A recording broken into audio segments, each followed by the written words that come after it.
Good morning, good evening, good afternoon, wherever you might be in the world. Thank you so much for joining me here today. This is the GMAT Club MBA Spotlight. We are so excited to be bringing you direct information from admissions officers from some of the world's top business schools. Is an MBA worth it, right? Yeah, it's very expensive. If you're not getting financial aid, you're paying to breathe. A lot of people come into the MBA and it's a 2-year vacation, right? So you have sponsored students, you have people that have financial aid, you have people that are taking out loans. So everyone's incoming circumstances vary greatly. But if you come in having an idea of what you want and being flexible, you will be very satisfied with the outcome. It opens a lot of doors and it gives you opportunities to have a risk-free environment to try things out, which you don't have. After you finish undergrad, everything becomes very, very risky.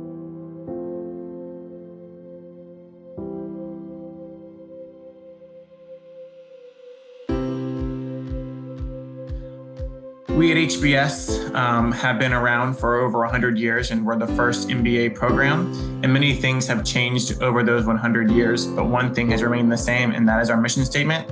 And that is we educate leaders who make a difference in the world.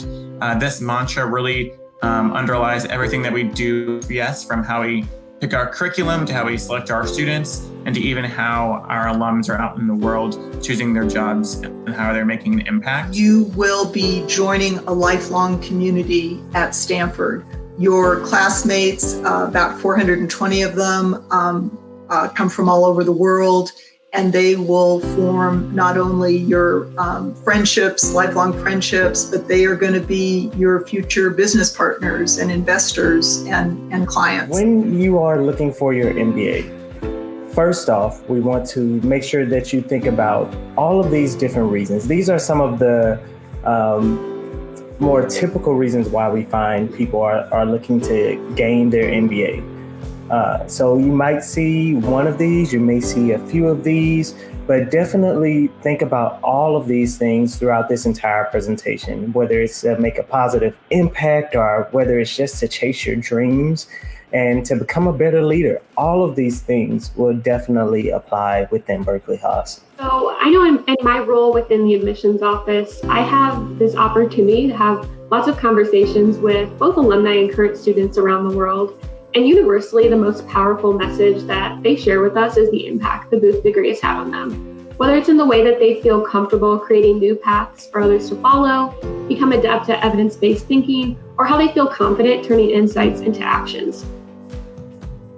So one of the things that is the most signature to the Darden experience is the way that we learn, the way that we teach, the case method of instruction. This is all about high engagement learning, discussion-based learning. This is bringing real-world business and organizational challenges into the learning environment, getting to talk through those with your classmates who come from all different backgrounds. And so we, through the admissions team, are looking to build this class of students that have expertise in all different areas. And so as you come together and learn together through the case method, you're able to bring your expertise, but also learn from your classmates.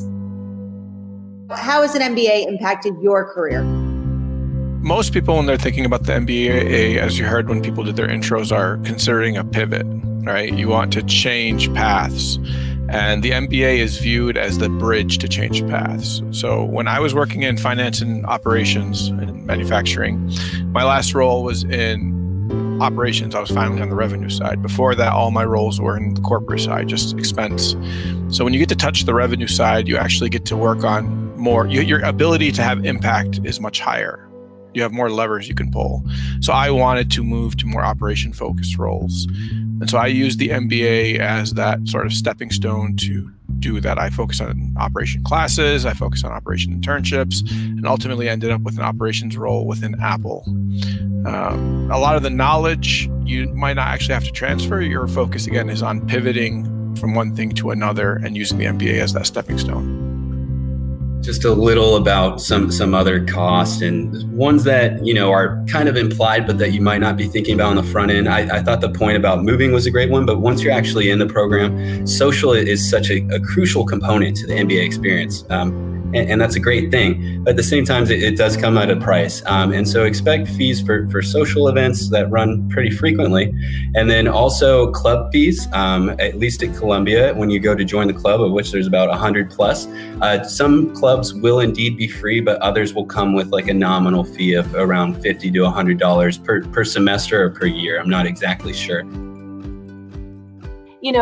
We talk a lot about leading from where you are. While candidates may not have had an official leadership title or management of people, how have you been able to take on a leadership role, helping coordinate on a team? Or has there been a project that you've been able to step up and take a little bit more ownership of? So I think that there are opportunities to talk about leading from where you are and how that might mean communicating up, down, sideways within your organization. Things are changing so much, and with so much uncertainty and with such a big commitment, in particular from our international students who are so vital to our community, we said we have to be able to offer these students a deferral if they wish to. The situation is outside of their control. Normally, we only offer deferrals in really select situations. Usually it's like military deployment or health conditions that are, again, outside of a candidate's control, for example. In this instance, we offered it broadly. And what I will tell you is fewer actually took us up on it than I thought. Some people don't belong there. If you have a 1.2 GPA and you've not had a job in 5 years, et cetera, et cetera. But if you give yourself an honest assessment and you feel like you fall within the range, generally speaking, of a school, don't talk yourself out of it. Imposter syndrome is real, and the best people feel it at different points, right? Like, whatever school you think is a dream school, let me tell you something about it. There are professors at that school who feel imposter syndrome, who feel like every day, like, I don't belong here, right?